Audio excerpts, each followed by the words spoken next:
Welcome to the Hollywood in Toto podcast, the right take on entertainment. The HiT cast offers a weekly look at Hollywood from a conservative point of view. Sick of media bias infecting Hollywood headlines? Tired of stars insulting your views?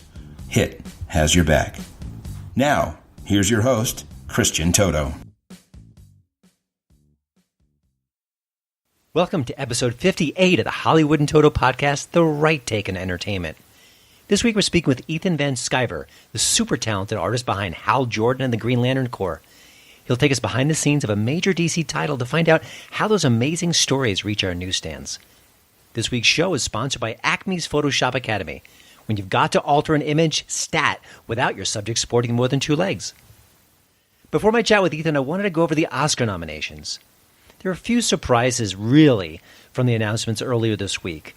Daniel Kaluuya from The Get Out got Best Actor. I think that one was a bit of a shock to some. I think James Franco is probably expected to win a nomination for The Disaster Artist. He was left behind, and partly we may know why, just due to all the allegations swirling about him. But I think the other big shock was that a movie like Get Out was nominated in the first place. It's up for Best Picture.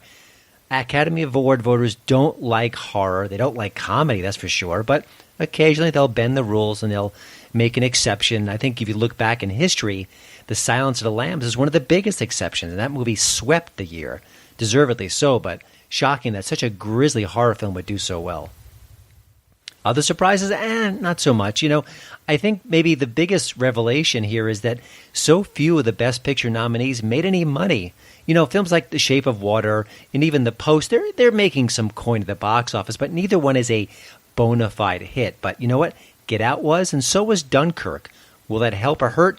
I'm not really sure. If I think of anything in recent years, we've seen smaller and smaller films walk away with the Best Picture trophy, so I don't think grosses really matter. I think it's just part of the disconnect between Academy voters and the general public. And part of the problem here is that a lot of the previous awards galas are getting in the way. We kind of sort of know who's going to be up for Best Actor, Best Actress, the Best Supporting categories, because we've seen them in award show after award show after award show. It just makes the nominations a little less fun, a little less surprising. And that just can't be helped. It's just part of where we are as a culture. Awards season involves multiple awards, including the Critics' Choice Award, which is one of the ones I vote for directly. Another problem I have with this year's nominations, Octavia Spencer, who's a very good actress and, of course, an Oscar winner from The Help. Well, she was Best Supporting Actress for The Shape of Water for a role that was just so ordinary. Wasn't her fault. It just wasn't written with any distinction of any kind. It wasn't a standout performance. But, she's won before, and now she's a winner again. And maybe she's falling into that kind of sweet Meryl Streep position where every couple of years, as long as she's in a movie, she'll get some nominations or at least some consideration. Frankly, I think Holly Hunter was a much better choice. She was terrific in The Big Sick, and I just kind of love to see her get back in the Oscar game again after so many years. But she didn't get the choice, but maybe next year or the year after. Another thing we've seen this year is more and more people are upset, but not for the usual reasons. Now, people of color, specifically black people, did very well at the nominations, if I could even phrase it that way. You had Denzel Washington, Mary J. Blige, Octavia Spencer, just a few of the people of color who got nominations. But what about the Latinos and Latinas? Well, that's what Gina Rodriguez is angry about. She's the actress from Deepwater Horizon and also Jane the Virgin. She says, what's going on? Great that black people were nominated this year, but what about Latinos? Well, then there's Constance Wu, another actress, and she's saying, what about Hung Chow? She was so good in Downsizing. How could she possibly be left out? Well, I've seen Downsizing, and that might have been the most grating performance in recent history. Now, she may have been good in it, but boy, it would be really hard to nominate a character that was so aggressively awful and so repellent and part of her love story that was just absolutely ridiculous. So I don't think there's any surprise that she didn't get nominated, but I think people who are kind of looking at the Asian factor, there are very few Asian people who are nominated or very few Asian actors of prominence in our Hollywood system right now. So I understand it, I get it, but it does go to show you that there's always a problem with a certain group, a certain category within the Academy realm. You can't please everybody, and that's just the way of the world. But I want to ask one final question about the big Oscar telecast, which is going to come out March 4th. Who's going to watch it? You know, the ratings have been declining in recent years. The shows have gotten much more political than they've ever been.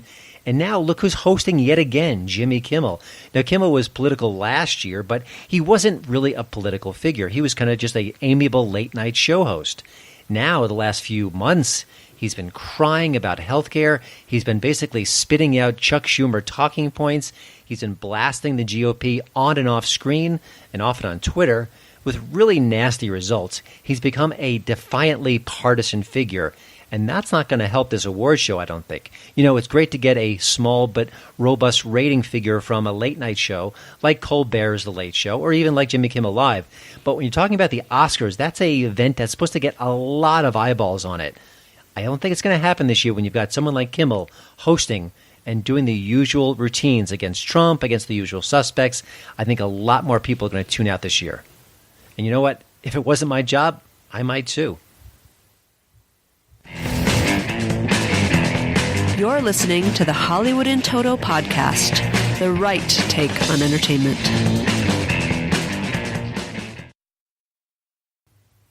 And now here's the celebrity tweet of the week.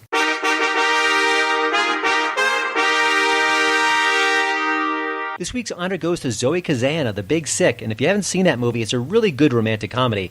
It's available on Amazon Prime right now. Like most actors, she really, really hates both Donald Trump and the GOP in toto. She recently shared some pretty scary statistics about the number of LGBTQ people killed over the last year, allegedly much, much more than the past 20 years, at least in comparison's sake. And she knows precisely who to blame for it. Here's her tweet. You enabled these lives being taken at GOP and at real Donald Trump. Not that you effing care. Murderers. Way to reach out to the red states there, Zoe. Don't touch that dial. You're listening to my daddy's podcast. My hit tip of the week is Beatles Stories. The documentary doesn't feature the Fab Four, but people have bumped into the quartet at some point in their lives. Just remember, there are celebrity encounters, and then there's meeting a Beatle, and there's a big difference between the two. The charming documentary ranges from musical interludes, think Art Garfunkel, Davy Jones, Graham Nash, and Susanna Hoffs, and how they met the Beatles at some point in their careers, and also regular folks who share some pretty cool stories about their brushes with the Beatle. Turns out the Beatles are pretty nice to people, no matter what their level of fame, and that's just part of the reason why we love them so much. It's all compiled by singer-songwriter Seth Swirsky, now putting on his directorial hat, and he provides the soundtrack via his Red Button Group. What an amazing sound they provide. Totally 60s, totally retro, totally perfect for this material. Beatles Stories, again, is available now on Amazon Prime. Nobody puts baby in a corner. This is Sporty Stories of Sheer Adventure, my friend. What's your favorite scary movie? You will believe that a man can fly. That's right. We're talking about all these terrible franchises and more on The Franchise. Co-hosted by Daniel Ehrenberg and Henry Papali, folks. That's right. So check it out. Your boy Christian Toto from the Hollywood and Toto podcast has been on an episode about Yeah, Baby, Yeah. Yeah. Austin Powers, International Man of Mystery. That's right. And if you feel lucky, punks, you should tune into our show, too. That's right. The Franchise on iTunes. Now let's get to my chat with Ethan Van Sciver. Ethan started drawing at the age of 2, and today he's an in-demand comics artist penning titles like DC's Hal Jordan and the Green Lantern Corps. He's also drawn some pretty other major heroes, including Batman, Superman, and the X-Men. He's front and center once more as the illustrator behind Jordan Peterson's brand new book, 12 Rules for Life. Here's my chat with Ethan Van Sciver. Ethan, for me, this conversation with you is a little personal. I'm going to give you my quick background. Ever since I was a little boy, I wanted to be a comic book artist. I loved comic books. I drew them all the time. I was, I guess you could say, pretty good compared to my peers, and I got 3 art degrees in college, and I just couldn't make it happen. Matter of fact, an art professor once told me, "You're talented but stiff," and I think that was as accurate as an assessment. And maybe I should have quit right then and there. But so obviously you got there and are at the height of the industry. were you the little kid drawing all the time, doing comic book illustrations? Just give me a snapshot of your sort of your childhood. I'm just kind of curious. Did it start there, or was it maybe something a little bit later in life? Oh, well, okay. So my mother was an artist, and her father was an architect. He designed much of downtown Phoenix, and so we have this in our blood. In fact, my little brother Noah Van Sciver is also a cartoonist. He's not a superhero artist like I am. He's more of a kind of R. Crumb style cartoonist, if you know that. It's okay. Yeah. So, but my mother from the very start, I mean, before we could read or write, she gave us these blank journals, these books, and she would give us crayons. And I have 8 brothers and sisters. I'm the second oldest of 8. And she'd sit us down and she'd say, draw today. And we would draw whatever we wanted. I would take my crayons. Oftentimes I would draw Superman and Batman fighting or something.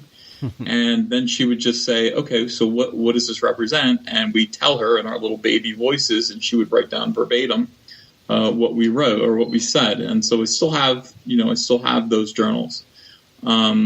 Drawing was always important to me, and for some reason, even at a very young age, I was receiving praise for it.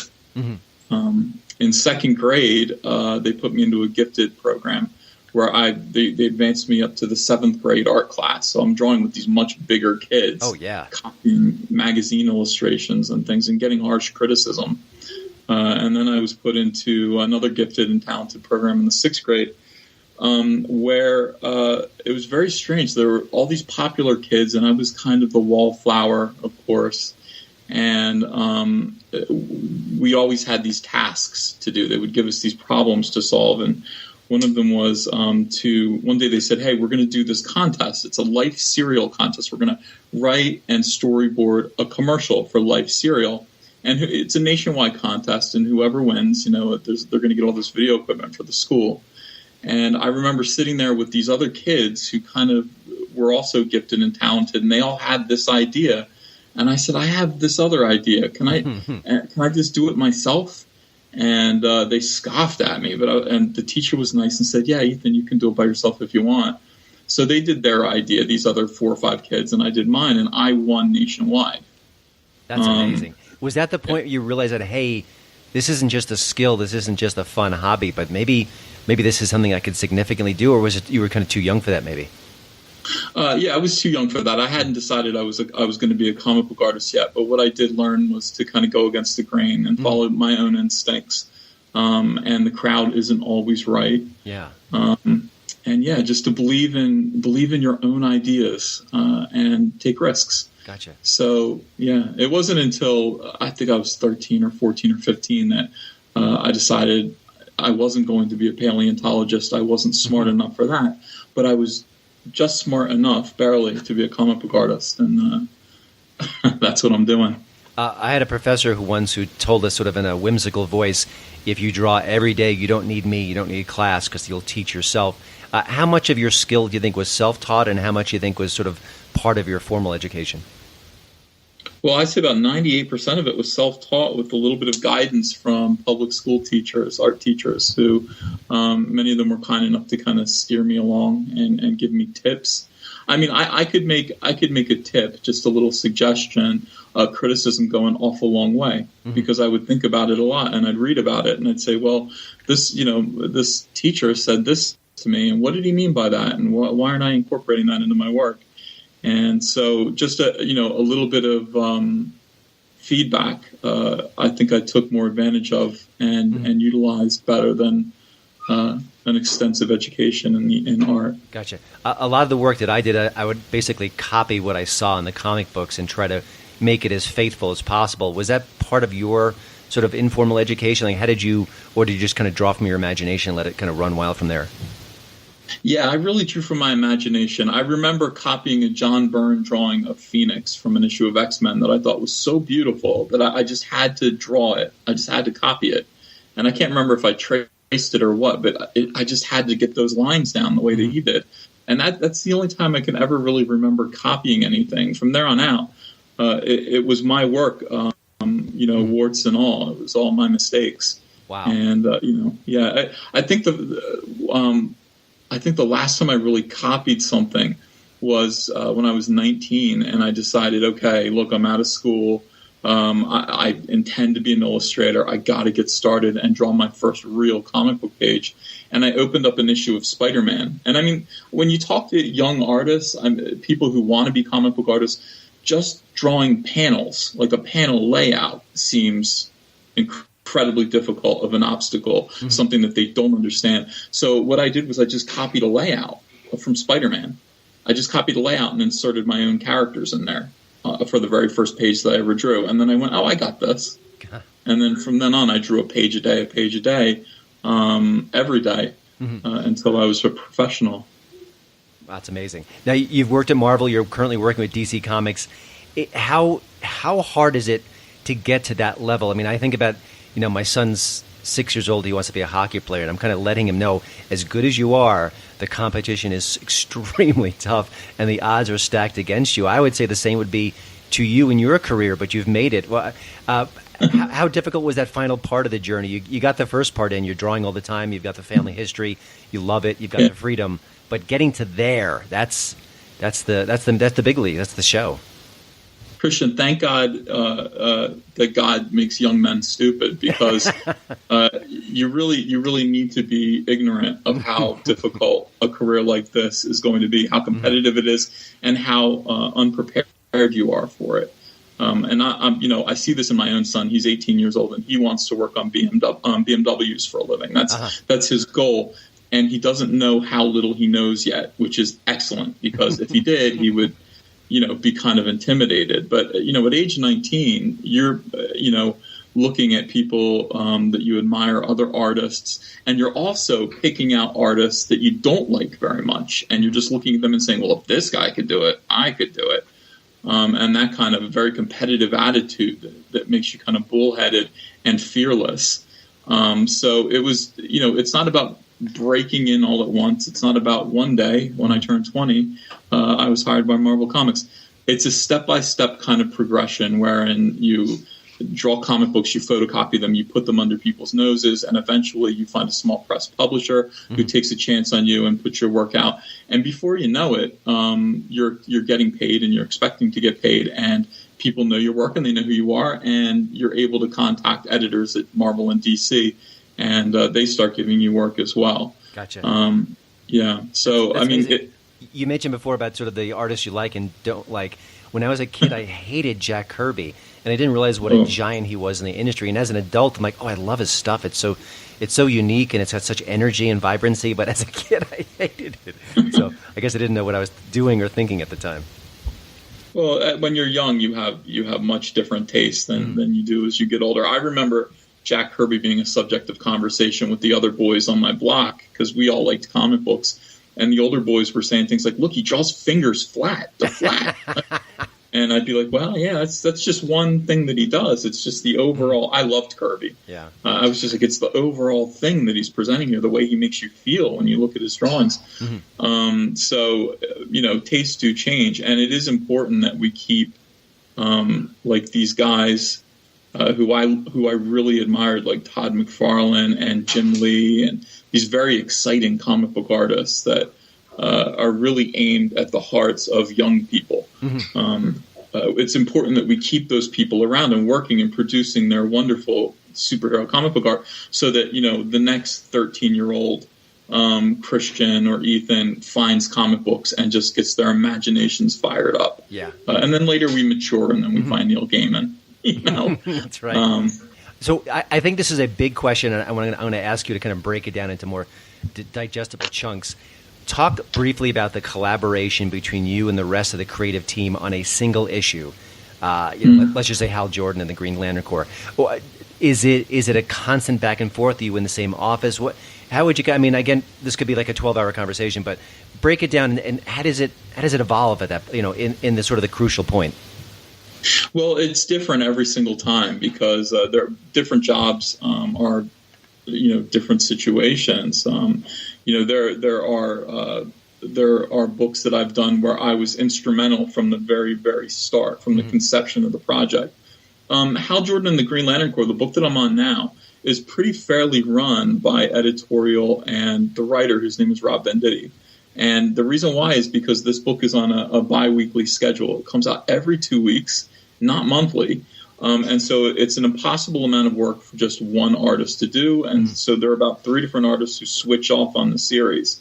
My role in this is to every now and then I will contribute ideas and make requests and say, boy, I really think this should happen, or I want to draw this guy. But mostly the script kind of comes my way after it's been debated and discussed and worked out on a timeline with editorial and the writer. And my job is just to take the script. Oh, and by the way, they've changed it now. They used to give us complete scripts with all the dialogue and the panel breakdowns. We've moved to something called Marvel style to move faster and to allow the artist more creativity.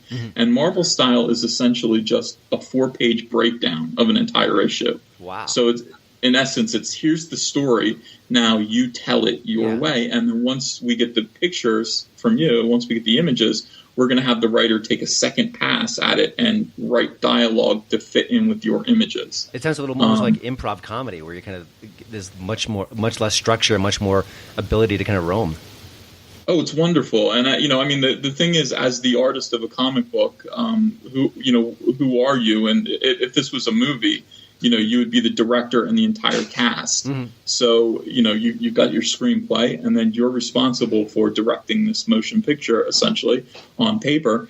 And the idea of going Marvel style is wonderful because you've just got that much more creative freedom. I can emphasize scenes, I can de-emphasize scenes, I can tell the story the way I want to. It makes you feel like Orson Welles, Christian. It's really, it's really great. I love it. We're talking with Ethan Van Sciver, the artist behind DC Comics' Hal Jordan and the Green Lantern Corps, as well as Jordan Peterson's new book, 12 Rules for Life, and we'll get to that in a moment. I've had a chance to speak to a lot of Pixar animators.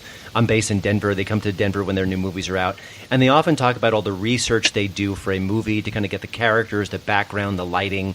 They've got swipe files. They've got all this sort of digging in to get the visuals just right. Now, you're a comic book artist. Superman doesn't exist. I'm kind of curious about sort of the imagination part of it. Is that in a way maybe something you can't teach, that maybe that if you don't have it in you at a certain point, it's hard to kind of conjure up because you can't draw the Hulk out of memory because he doesn't exist. That everything you do is sort of from scratch. So I just kind of maybe talk about that a little bit. Well, everybody knows what the Hulk looks like, and everybody can draw the Hulk, just to varying degrees of ability. Drawing is a skill. It really is. It can be taught. You could take that because all kids are instructed to draw as soon as they enter preschool or kindergarten, and they continue to draw every single day until maybe the 3rd grade, where they abandon drawing. And you can see progress in children from the age of 5 to the age of 8 or 9. You can measure that. You can see that they are learning this skill, how to draw. Now, most people stop drawing, in the 3rd grade when it's no longer required for school. And that's why most adults can draw like 3rd graders. They stop learning. Someone like me, someone like you, we continue drawing well into our adulthood, all through high school. And it was still an important part of our day. It is...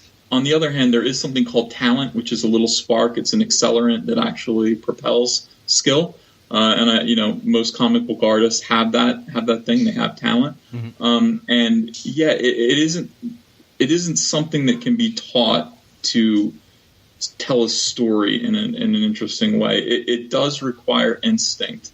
If somebody said to me, I don't know how to tell a story from panel to panel, I wouldn't know how to teach you that. It just seems like you would know that already. Some people are better at it than other people, but storytelling is something that is instinctive, and everybody does do it differently, but everybody does it. Yeah. No, it's interesting. I want to talk a little bit about the big screen. Obviously, superhero movies are huge and have been for a while now, clearly not slowing down. From your perspective, as someone in the industry, what is the impact of the DC comics universe, the MCU? Does that have any influence on the work you do, the fans? What's from your perspective as an artist? What's your perspective there? Yeah, I hope it does. I mean, I used to say there was a point in the late 90s where comic books were really not selling very well, and people suspected that the reason why was that all comic books were basically superhero comics, and people don't like superheroes. And then Spider-Man and the X-Men came out, and we realized that everybody loves superheroes. Okay, normal people love superheroes. People who don't read comics love superheroes. The movies, I think the DC movies are meant to kind of restore and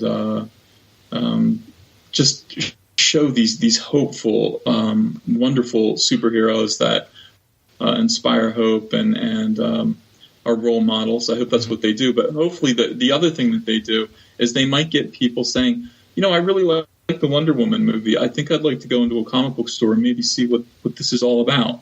And then it is our job to provide awesome Wonder Woman books that will engage and hook new readers at any given issue. Yeah, it is a little bit imposing for people to walk into a comic shop and see that Wonder Woman is currently on issue number 45 or something like that, and they think, I missed 45 issues. Every issue should be drawn and written as though it's someone's very first comic book. And the reason why is because it usually is, and these movies hopefully are inspiring people to step forward and maybe try comic books for the first time. Interesting. It's funny. One of my Bibles as a kid, which obviously I don't use anymore, was How to Draw Comics the Marvel Way. I think it was John Buscema was the artist behind it. And I feel like the comic books that I grew up with as a kid have a different look, and I'm going to kind of leave it there, than the comic book illustration that I see today. I think generally it feels more advanced today, maybe more technical, maybe more detailed. But I'm kind of curious. I think you're probably around my age bracket. How do you see a comic book sort of the illustrations evolving over time? How would you compare the comics you grew up with as a kid to what you draw and what your colleagues draw today? Well, I really think that there are a few artists who broke the mold. I mean, when I was reading comics in the 1980s, they were kind of stiff in a lot of places. Most artists were very formulaic, and it was all based on how to draw comics the Marvel way. And those artists are wonderful. They're great. But something happened in the late 1970s, throughout the 80s, and really built in the 90s, which was there were these artists that kind of broke the mold. I mean, you had people like Bernie Wrightson in the 70s. You had Michael Golden in the late 70s and early 80s. Then Art Adams showed up. And these are extremely detailed artists who were producing fine art for comic books. Fine art that was fascinating to look at, that was almost addictive. It was so interesting and intricate and detailed, and you could tell they put so much work and time into it that these books often couldn't come out monthly. They would come out like an annual or something. And then in the 90s, kids like me who kind of grew up looking at that and admiring that more than the more regular artists, all tried to figure out a way to produce work of that quality on a monthly basis. And that's where we are now. And that, along with the fact that digital coloring has come into vogue and the comic books themselves are going to look a lot more high-tech and beautifully rendered than the comic books of the 1980s and 1970s, fans have really come to expect an awful lot more from the visuals in comics than ever before. So it is, it's no longer a 9-to-5 job. It might end up being a 9-to-9 job at this point. Yeah, to get the work to look the way it needs to look. Oh, total labor of love, I'm sure. So I imagine you and your colleagues are right on board with that, even if it means a couple of late dinners now and then. But one of the things I want to ask you briefly about is a project I wasn't aware of until we connected on email about Jordan Peterson's new book, 12 Rules for Life, and your illustrations with that. Talk about that, and what can you tell us about it? Well, that book comes out tomorrow, so it hits shelves tomorrow, so this is perfectly timed. Jordan Peterson and I share a mutual friend who introduced us, and he was looking for an illustrator. He was writing this book called 12 Rules for Life, which was basically like just some advice that he would give, like fatherly advice for how to live your life, how to stand up for yourself, how to promote your values and not be afraid, and how to love yourself, essentially. I mean, these are really, really good deep, resonant chapters that he's written. And he sent the book to his publisher with this kind of clip art that he had pulled from the internet. And most of it was art related. Like he pulled a Mona Lisa or something like that and say, I want to put this here as the chapter heading and illustration. And they said, well, maybe, first of all, there might be rights issues, copyright issues with this, and maybe it could be more creative. So his mutual friend introduced us, and we sat down and spoke, and I read his manuscript. And I said to him, he's a father like I am, and he's got 2 kids.